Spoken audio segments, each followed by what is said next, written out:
78 সালে যখন বিএনপি প্রতিষ্ঠিত করেন শহীদ জিয়াউর রহমান, তখন কিন্তু তার আগে একটা একদলীয় শাসন ব্যবস্থা ছিল, শেখ মুজিবুর রহমান সাহেব করেছিলেন 5 সাল।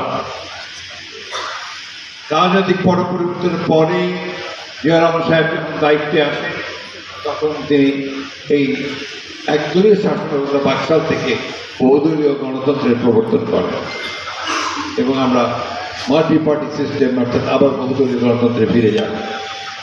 এবং সেই 79 নির্বাচনে আপনাদের অনেকেরই মনে থাকার কথা, আওয়ামী লীগ সহ সকল বিরোধী দল সেদিন নির্বাচনে অংশগ্রহণ করেছিল।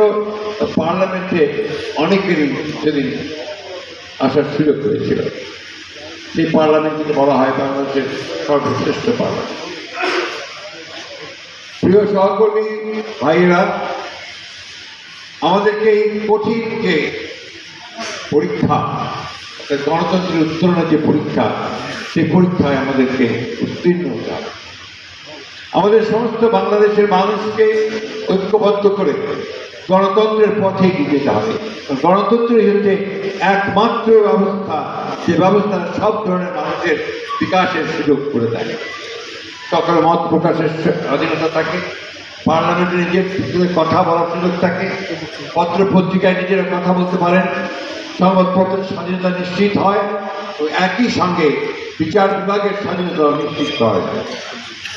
একই সঙ্গে আমরা আমাদের যে অর্থনৈতিক ব্যবস্থা, সেই ব্যবস্থাকে গণতান্ত্রিকরণের মধ্য দিয়ে আমরা আরও অনেক উন্নত করতে পারি। এখন যে আছে তাকে উন্নত করতে পারি। আমি আমার সংবাদকর্মী ভাইদের কাছে একটাই অনুরোধ জানাবো যে আপনারা একটা রাষ্ট্রের, আপনাদেরকে বলা হয় যে আপনারা হচ্ছেন অন্যতম স্তম্ভ, গণতান্ত্রিক রাষ্ট্রের একটা বড় খুঁটি হচ্ছেন আপনারা। আপনাদের বস্তুনিষ্ঠ সংবাদ পরিবেশনের মধ্য দিয়ে এবং বস্তুনিষ্ঠ সমালোচনার মধ্য দিয়ে গণতন্ত্র টিকে থাকে। এটাই হচ্ছে গণতন্ত্রের নিয়ম, সেখানে গণতন্ত্রের সাফল্য। আমরা প্রত্যাশা করি আমাদের সংবাদ মাধ্যমের কাছে যে শুধুমাত্র চটকদার বা বেশি বিক্রি হবে এই ধরনের সংবাদ চাপিয়ে আমরা যেন মূল জায়গা থেকে সরে না যাই।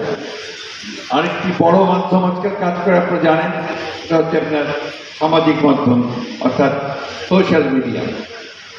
এই মিডিয়াতে অনেক অপপ্রচার হয়। এই মিডিয়াতে জনগণকে বিভ্রান্ত করার জন্য অনেক কিছু প্রচার করা হয় যা সত্যের অপরাধ, সত্য থাকে না। সেগুলোকে বাছাই করে নেওয়ার মধ্যে আপনাদের যারা রাজনৈতিক কর্মী আছেন তাদেরকে ভূমিকা পালন করতে হবে।